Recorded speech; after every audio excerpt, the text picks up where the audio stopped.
بسم اللہ الرحمن الرحیم۔ حضرت سیدنا اسلم فرماتے ہیں، امیر المومنین حضرت سیدنا عمر بن خطاب رضی اللہ تعالیٰ عنہ اکثر رات کے وقت مدینہ منورہ کا دورہ فرماتے ہیں تاکہ اگر کسی کو کوئی حاجت ہو تو اسے پورا کریں۔ ایک رات میں بھی ان کے ساتھ تھا۔ آپ چلتے چلتے اچانک ایک گھر کے پاس رک گئے۔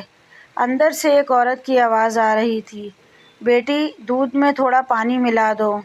لڑکی بولی، امی جان، کیا آپ کو معلوم نہیں کہ امیر المومنین حضرت سیدنا عمر بن خطاب رضی اللہ تعالیٰ عنہ نے کیا حکم جاری کیا ہے؟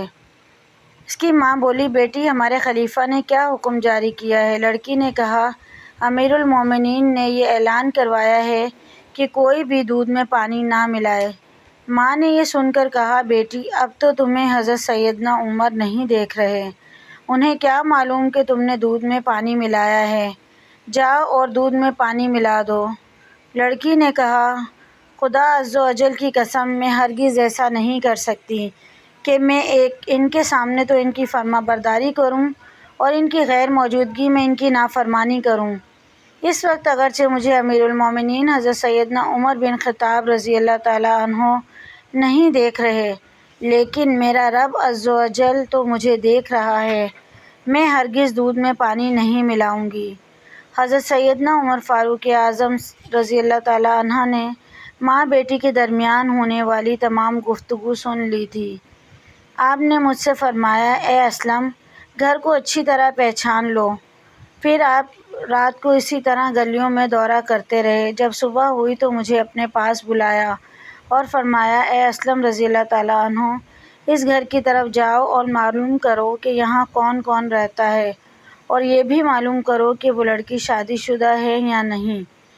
حضرت سیدنا اسلم رضی اللہ تعالیٰ عنہ فرماتے ہیں، میں اس گھر کی طرف گیا اور ان کے بارے میں معلومات حاصل کیں تو پتہ چلا کہ اس گھر میں ایک بیوہ عورت اور اس کی بیٹی رہتی ہے، اور اس کی بیٹی کی ابھی تک شادی نہیں ہوئی۔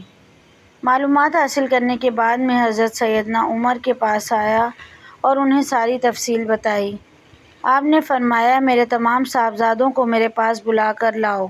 جب سب آپ کے پاس جمع ہوئے تو آپ نے ان سے فرمایا، کیا تم میں سے کوئی شادی کرنا چاہتا ہے؟ حضرت سیدنا عبداللہ بن عمر اور حضرت سیدنا عبد الرحمن نے عرض کی، ہم تو شادی شدہ ہیں۔ پھر حضرت سیدنا عاصم بن عمر کھڑے ہوئے اور عرض کی، ابا جان، میں غیر شادی شدہ ہوں، میری شادی کرا دیجیے۔ چنانچہ آپ نے اس لڑکی کو اپنے بیٹے سے شادی کے لیے پیغام بھیجا، جو اس نے بخوشی قبول کر لیا۔ اس طرح حضرت سیدنا عاصم کی شادی اس لڑکی سے ہو گئی اور ان کے ہاں ایک بیٹی پیدا ہوئی، جس سے حضرت سیدنا عمر بن عبدالعزیز کی ولادت ہوئی۔ مزید ایسی ویڈیوز کے لیے چینل کو ضرور سبسکرائب کریں۔ ویڈیو پسند آئے تو لائک اور شیئر ضرور کیجیے۔